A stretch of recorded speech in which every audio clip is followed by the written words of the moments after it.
हाय बच्चों, आज से हम लोग फिर से स्टार्ट किए हैं ननटेक मैथ में का सीरीज। हम लोग एक स्टार्ट से आज हम लोग शुरू कर रहे हैं। ये यूट्यूब चैनल का नाम है Rahul JEE math, Rahul Ranjan math, Ranjan maths.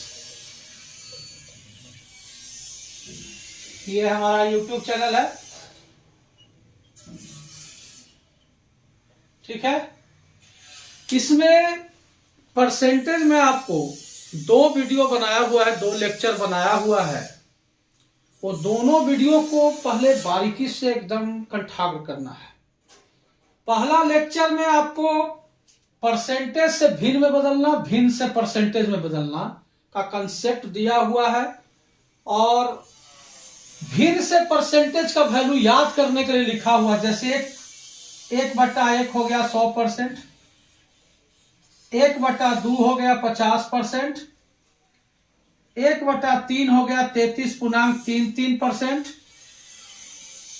यानी 33.1/3%, 1/4 25%, 1/5 20%, 1/6 16.66%, यानी कि 16.2/3%। इस तरह से आपको 1/1, 1/2, 1/3, 1/4, 1/5, 1/6 से लेकर 1/20 तक के आपको भिन्न का वैल्यू परसेंटेज में आपको दिया हुआ है, उसको पूरी तरह से याद कर लेना है लिखकर कॉपी में। उसके बाद संख्या से रिलेटेड क्वेश्चन उसमें बताया हुआ है, प्लस बेसिक कॉन्सेप्ट से रिलेटेड क्वेश्चन परसेंटेज से रिलेटेड। तो ये सबसे पहला काम आज से आप लोग, आज का काम आपको सबसे पहला यही है कि आप वो दोनों वीडियो को, परसेंटेज के दोनों वीडियो को आप पूरी तरह से कमांड कीजिए। और कमांड करने के बाद हम लोग आज फिर से हम लोग परसेंटेज के थर्ड वीडियो में हम लोग यहां से आएंगे। ये हमारा परसेंटेज का थर्ड वीडियो है, ठीक है। तीसरा वीडियो हम लोग है परसेंटेज का। इसके बाद हम लोग इसको देखना शुरू करेंगे जब वो दोनों वीडियो हम लोग पूरी तरह से कंप्लीट कर लेंगे, क्योंकि उसके बिना आप आगे नहीं बढ़ सकते हैं। जैसे कह दिया कि 20%, ए 20 से 20% ज्यादा है, ए 20 से 20% ज्यादा कह रहा है। सपोज करिए कह रहा है कि ए 20 से 20% अधिक है। तो हम लोग सबसे पहले 20% का हम लोग भिन्न में बदल देंगे। 20% का मतलब हो गया 20/100, यानी कि 1/5। ये नहीं कह रहा कि ये बी का 20% है, ये कह रहा है कि ये 20 से 20% अधिक है। तो ऊपर में प्लस लिख देंगे अधिक कहेगा तब, और कम कहेगा तो यहां माइनस कर देंगे, ठीक है। तो यहां कह रहा है कि ये 20 से 20% अधिक है, तो ये किससे कंपेरिजन कर रहा है? बी से। तो नीचे वाला जो वैल्यू है वो बी का हो गया, और ए का वैल्यू 20 से 1 ज्यादा है, यानी कि ए बराबर 5 और 1 6 हो जाएगा। अगर कहता कि ये 20 से 20% कम है, 20% कम है, तो 20% का फ्रैक्शनल वैल्यू हो गया 1/5। कम में यहां माइनस लगा देंगे। 20 से कंपेरिजन कर रहा है तो नीचे वाला वैल्यू ऑलवेज बी का होगा, और कम है तो ए का वैल्यू 5 से 1 कम, यानी कि 4 हो जाएगा, ठीक है। ये दूसरा कंसेप्ट, ये सब वीडियो में आपको बताया हुआ है। अगर कहता कि ये 20 से 20% है, बस इतना केवल कहता कि ये बी का 20% है, तो 20% का फ्रैक्शनल वैल्यू हो गया 20/100, 1/5। न कम न ज्यादा है, इसलिए माइनस प्लस की जरूरत नहीं है। ए बी का 20%, 20 से कंपेरिजन कर रहा है, नीचे वाला बी होगा, और ए का वैल्यू डायरेक्ट ऊपर वाला हो जाएगा, यानी कि ए का वैल्यू 1 हो जाएगा। तो ये सब कॉन्सेप्ट जब तक आप नहीं जानेंगे तो प्रतिशत में आप आगे नहीं बढ़ पाएंगे। तो सबसे पहले परसेंटेज का वो वीडियो आप कंप्लीट कीजिए जो वीडियो डाला हुआ है यूट्यूब चैनल पर। इसके बाद हम लोग आज से शुरू कर रहे हैं परसेंटेज का तीसरा लेक्चर, और इसमें हम लोग पहला टाइप का प्रॉब्लम उसमें बताया हुआ है बेसिक कंसेप्ट से रिलेटेड और संख्या से संबंधित प्रश्न।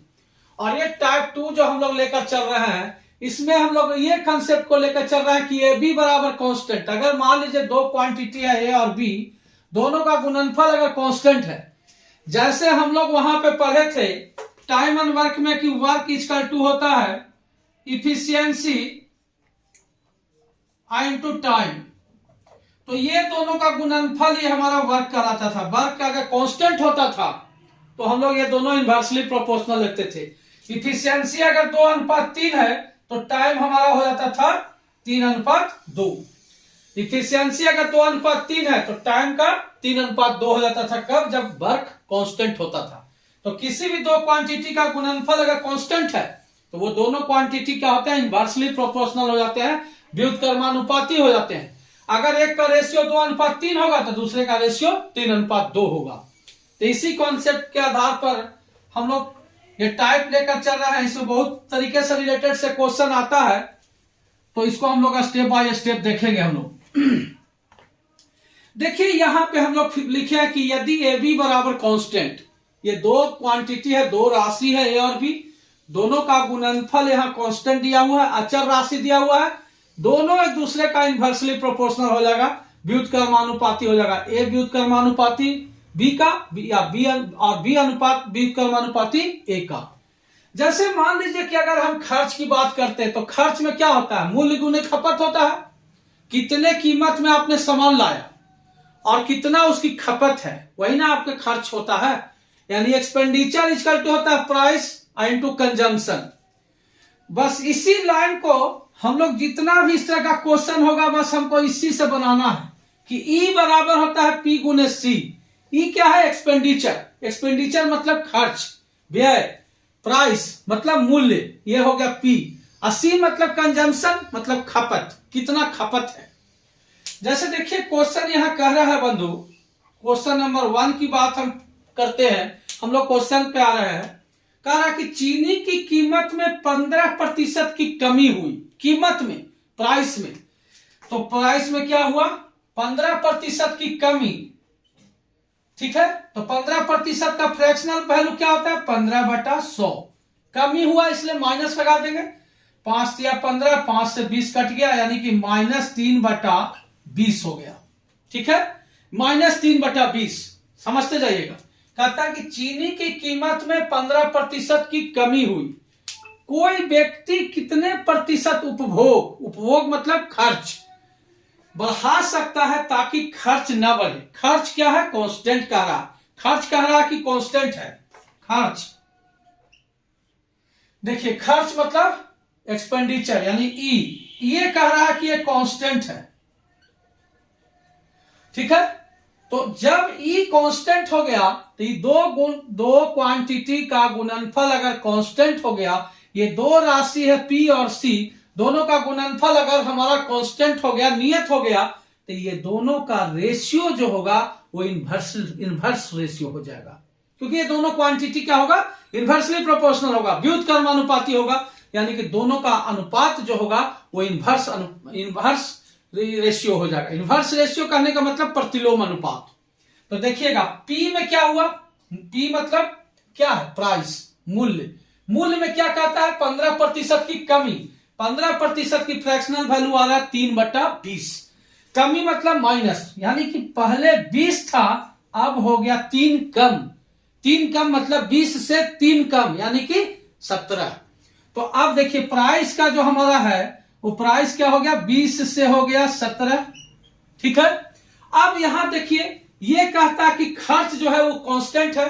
प्राइस का अनुपात 20:17, तो कंजम्पशन यानी कि खपत का जो रेशियो होगा, सी का रेशियो होगा, वो सी का रेशियो क्या होगा? इनवर्सली प्रोपोर्शनल हो जाएगा, यानी कि हो जाएगा 17:17 ये हो जाएगा आपका 20। ये 20:17 तो ये 17:20। अब इसके बाद देखिए कहता है कि कोई व्यक्ति कितने प्रतिशत उपभोग बढ़ा सकता है ताकि खर्च ना बढ़े। यानी कि खर्च हमारा कांस्टेंट है और उपभोग कितना प्रतिशत बढ़ गया, बस यही क्वेश्चन आपसे पूछ रहा है। उपभोग मतलब वही खपत, खपत मतलब कंजम्पशन यानी कि सी कितना प्रतिशत बढ़ गया। तो आप देखिए 17 से क्या हो गया? 20, यानी कि कितना बढ़ गया? 3। तो यानी कि प्रतिशत वृद्धि जो होगा प्रतिशत वृद्धि सी में कितना हो गया, 3 का हो गया। पहले कितना था, ऑलवेज हम लोग ये आपको पहले वाले वीडियो में ये बताया गया है कि जब भी परसेंटेज हम निकालते हैं तो पहले के वैल्यू से निकालते हैं। पहले 17 था, 20 हो गया, 3 बढ़ गया, तो 3 बढ़ा कितना में, 17 में। पहले जो रहता है वही नीचे लिखा था, I into 100। यही आपका सी में प्रतिशत वृद्धि हो गया, यानी कि 300/17% की वृद्धि हो गई। फिर से समझेंगे एक बार। हम लोग ये कंसेप्ट देखे कि अगर दो राशि है ए और बी, दोनों का गुणनफल अगर कांस्टेंट है, अचर राशि है, तो ये दोनों राशि आपस में व्युत्क्रमानुपाती हो जाएंगे, इनवर्सली प्रोपोर्शनल हो जाएंगे। इस पे एक आधारित क्वेश्चन हम लोग को आता है, वो है खर्च बराबर मूल्य गुणे खपत। मतलब expenditure equal to price into consumption. Price को हम लोग पी से डिनोट करते हैं, कंजम्पशन को सी से डिनोट करते हैं, एक्सपेंडिचर को ई से डिनोट करते हैं। तो ये दोनों का अगर ये दोनों का गुणनफल अगर ये कांस्टेंट हो गया, अगर खर्च कांस्टेंट हो गया, तो ये दोनों इनवर्सली प्रोपोर्शनल हो जाएंगे। चीनी की कीमत में 15% की कमी हुई। 15% का फ्रैक्शनल वैल्यू होता है 3/20। कमी मतलब माइनस, पहले 20 था, अब 3 कम हो गया, यानी कि 17 हो गया, 20 से 17। ये कांस्टेंट है, इसलिए आपका जो होगा P अगर 20:17 है तो C होगा 17:20। तो यही कहता है कि सी में कितने प्रतिशत की वृद्धि हुई। देखिए 17 से 20 हो गया तो वृद्धि हो रहा है, तो कितने प्रतिशत की वृद्धि हो रहा है, तो 17 से 20 यानी कि 3 यूनिट का वृद्धि होता है 17 में, 3 यूनिट बढ़ रहा है 17 में, तो 100 में कितना बढ़ेगा, 3/17 गुने 100 यानी कि 300/17%। ठीक है बच्चों, आगे चलते हैं अगले प्रश्न की तरफ।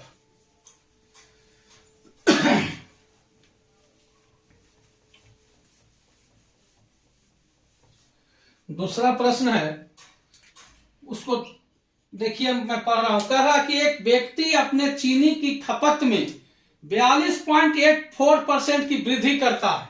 खपत में, खपत को हम लोग क्या से डिनोट करते हैं, सी से। तो सी का क्या स्थिति दे रहा है, 42.84% की वृद्धि, 42.84% की वृद्धि यानी कि प्लस।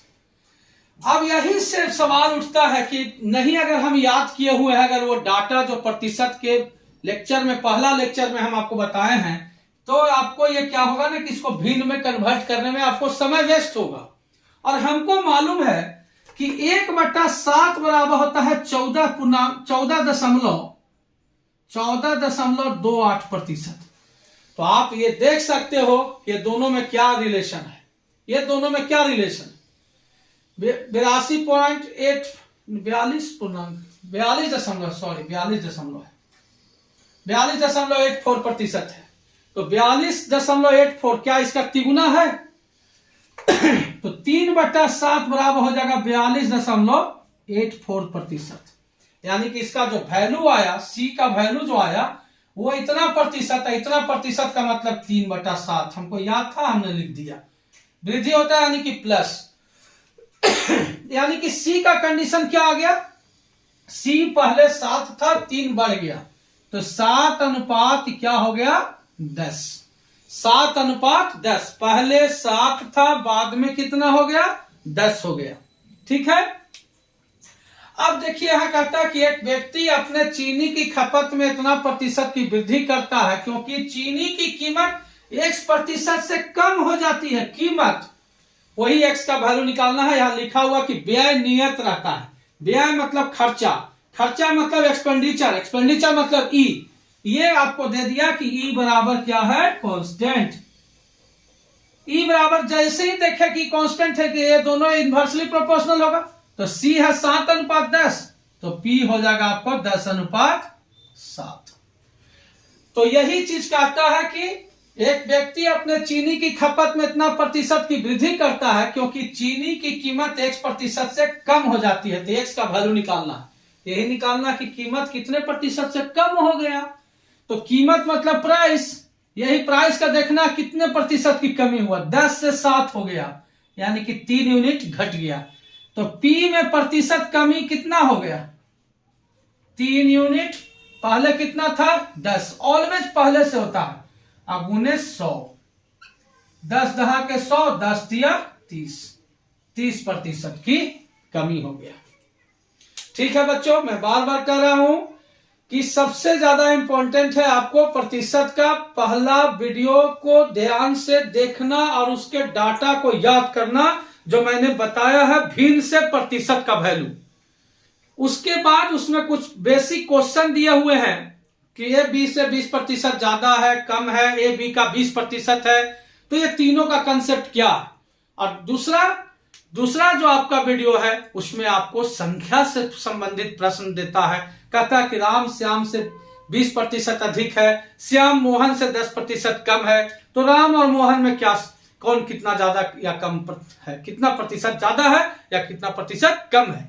तो इस तरह के सारे सवाल आपको 2 लेक्चर परसेंटेज का 2 लेक्चर जो यूट्यूब पर डाला हुआ है उसको आप लोग बारीकी से देखेंगे। उसके बाद इस टाइप 3% के तीसरा लेक्चर में को आप जाएंगे। इसके बाद फिर हम लोग अगले दिन लेक्चर 4 हम लोग फिर से लेकर आएंगे। ठीक है, ओके।